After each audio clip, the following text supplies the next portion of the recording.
చెప్పి ఈ సంకేతాలని చెప్తున్నాయి మనం. సార్ ప్రకాష్ రాజు సముద్రంలో కలిపేస్తాం, గాంధీ ఫ్యామిలీని కూల్చేస్తాం, కర్ణాటక బీజేపీ ఎమ్మెల్యేలు వీరంగం. ఇది దారుణమైన విషయం అండి. అంటే ఎంత అంటే ప్రకాష్ రాజు ఉన్నాడు, ఓకే, ప్రకాష్ రాజు మోదీని విమర్శిస్తారు, చాలా విషయాల్లో ఆయన అభ్యంతరకరంగా అంటే అభ్యంతరం చెప్తారు, ఈ విధానాలు బాగాలేవని. కానీ అంత మాత్రానే ఈ కర్ణాటక శాసనసభ్యుడు, ఆయన పేరు యశోపతి సువర్ణ, ఆయన ఉడిపి ఎమ్మెల్యే.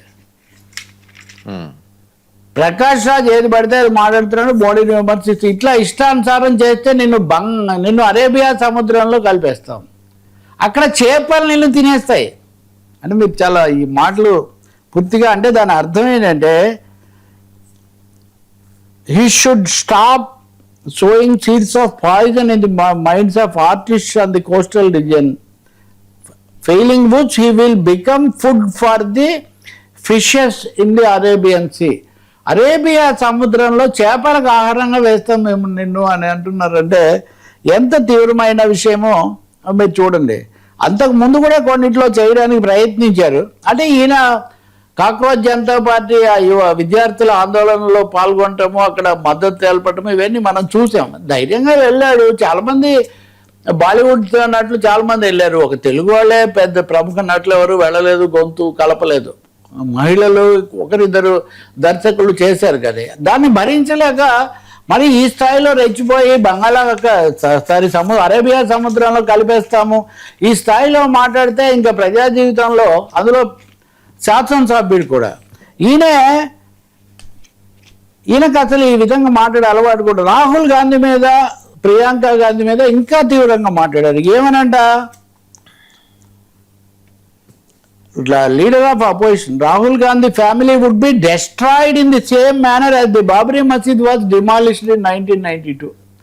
బాబ్రీ మసీదును ఏ విధంగా ధ్వంసం చేశామో మీ కుటుంబం మొత్తాన్ని ఒకరిని కూడా కాదు ధ్వంసం చేస్తాము అని ఈయన శాసనసభ్యుడిగా ఉండి, అందులో కర్ణాటక అనేది కాంగ్రెస్ ప్రభుత్వం ఉంది అక్కడ, అంతకుముందు బీజేపీ ప్రభుత్వం కూడా ఉంది. సో ఈ స్థాయిలో మాట్లాడడం తీవ్రమైన సంచలనమే కాదు, చాలా అభ్యంతరకరమైన అప్రజాస్వామికమైన విషయం. గతంలో కూడా కర్ణాటకలో ఇద్దరో ముగ్గురో బీజేపీ విమర్శకులు లేకపోతే హిందుత్వ భావజాలాన్ని వ్యతిరేకించేవాళ్ళు, వాళ్ళని చంపేయడాలు ఇట్లాంటివి కూడా మనం చూసాం.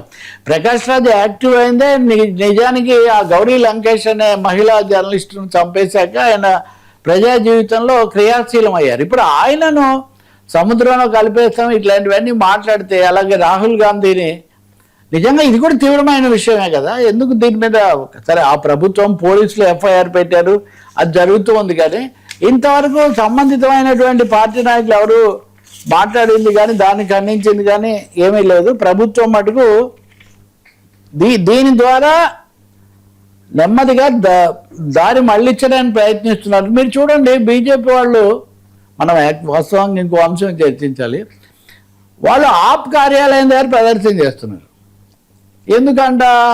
అంటే పంజాబ్లో 6 పరీక్షా పత్రాలు లీక్ అయ్యాయంట.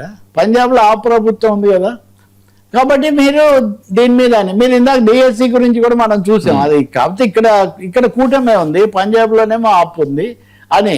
కాబట్టి డైవర్షన్ అన్నది ఒక భారీ ఎత్తున మొన్న ఈ బొద్దింకల యుద్ధం ఇదంతా వచ్చిన తర్వాత ఒక విధంగా డిఫెన్స్లో పడిపోయిన కూటమి, మరీ ముఖ్యంగా బీజేపీ, దీని నుంచి దృష్టి మళ్లించడం కోసం చాలా అసందర్భమైన విషయాలు తెచ్చి రెచ్చగొట్టడానికి ప్రయత్నిస్తుంది అన్న ఆరోపణ ఒకటి ఉంది. తప్పకుండా వీటి మీద చర్యలు తీసుకోవాల్సిన అవసరం కూడా కనిపిస్తుంది. రాహుల్ గాంధీ దాని మీద ఏమో పోలీసులు ఎఫ్ఐఆర్ పెట్టారు, ప్రకాష్ రాజ్ విషయంలో ఇంకా అది చేసినట్లేరు. అంతకు ముందు కూడా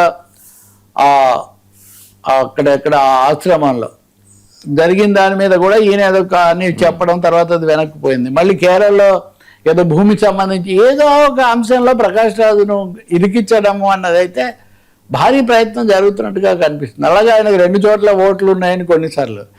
వేటికి తర్వాత లీగల్ కంటిన్యూషన్ ఉండట్లేదు. మొదటి మటుకు చాలా బెదిరించడం, అంటే సైలెన్సింగ్ ది క్రిటిక్స్. ఎవరైతే విమర్శిస్తారో వాళ్ళ నోళ్ళు మూయించటం కోసం బెదిరించటం, కొన్నిసార్లు దాడులు చేయడం జరుగుతుంది. ఇది చాలా దారుణమైన విషయం. సరే, తెలంగాణ రాజకీయాల అంశం ఏంటి? రేవంత్ పై గుస్సా, సమిష్టిగా వెళ్ళండి, నీళ్లపై రేవంత్ రెడ్డి గారు ఢిల్లీ వెళ్ళారు, మహేష్ గౌడ్ వెళ్ళారు. నిన్న వాళ్ళు అక్కడ మీనాక్షి నటరాజను, ఆ తర్వాత వంశీచంద్ర రెడ్డి వీళ్ళంతా నిన్న సమావేశమయ్యారు. ఖచ్చితంగా సమిష్టిగా వెళ్ళాలి, ఒక సమన్వయ కమిటీ కింద మీరు పని చేయాలి తప్ప ఏకపక్షంగా వెళ్ళకూడదని అనే పద్ధతిలో ఆయనకు సంకేతాలు ఇచ్చారు అని. అదే కాకుండా మహేష్ గౌడ్ పిసిసి అధ్యక్షుడిగా ఉన్నాయని ఆయన బహిరంగంగానే చెప్పేశారు. ఏమని, యాదాద్రి దేవస్థానం బోర్డు నియమించారు కదా, ఈ నియమించింది నన్నేమి సంప్రదించలేదు, నేను నియోజకవర్గానికి సంబంధించిన శాసనసభ్యుడిగా ఉన్న నాకు తెలియకుండా వేశారు అని కోమటిరెడ్డి రాజగోపాల్ రెడ్డి ఏమో అభ్యంతరం చెప్పారు. మాట్లాడుంటే బాగుండేదని మహేష్ గౌడ్ అప్పుడే అన్నారు. ఇప్పుడు ఆయన మళ్ళీ ఢిల్లీలో ఈ చర్చలు అయిన తర్వాత చెప్తున్నారు మాట్లాడి ఉండాల్సింది, సమిష్టిగా వెళ్ళటం. అలాగే ఒక సమన్వయ కమిటీ ఉంది, ఈ సమన్వయ కమిటీ ఖచ్చితంగా 45 రోజులకు ఒకసారి సమావేశమై తీరాలి.